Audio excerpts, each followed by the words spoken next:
আমাদের দেশে একটা কুকুর রঞ্জন আছে, রিপাবলিক টিভি, তারা কিছু উস্কানি মারছে। তার নাম রেখেছে ওই বাংলাদেশের লোকরা মহলম বিক্রেতা, তাই না? মহলম বিক্রেতা। এ হারামখোর কিছু উস্কানি মারছে। আর একটা মেদিনীপুরের নেতা আছে, ভাঁড়, একটা ভাঁড়, সে বলছে 1000 রিস্কা নিয়ে ঢাকা থেকে বেরিয়েছে, কলকাতাকে দখল করবে। যারা বেরিয়েছে তারা তো পাগল বটেই, ই আবার গাঁজাখোর। আচ্ছা, রিস্কা নিয়ে কোনো দেশকে দখল করা যায়? যে বলছে সে পাগল না পাগল নয়?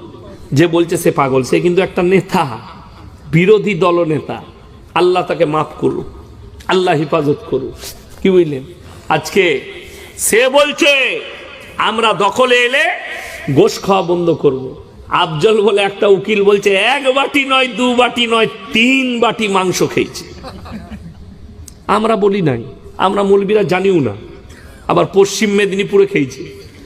আমার 5 তারিখে মেদিনীপুর টাউনে জলসা আছে, আমি গিয়ে জিজ্ঞেস করে আসবো কার বাড়িতে খেয়েছি। তাকে বলবো ভাই আমাকে একদিন খাওয়াস, রান্না মনে হয় খুব ভালো, ওই জন্যই খেতে এসছে। নাউজবিল্লাহ। আমার ভাই, অনুরোধ করে বলছি, সবাই বলুন দিনের ওপরে প্রতিষ্ঠিত হবো, জোরে বলুন ইনশাআল্লাহ। আমি আপনাকে এই থানাটা কি থানা? মালদা থানা।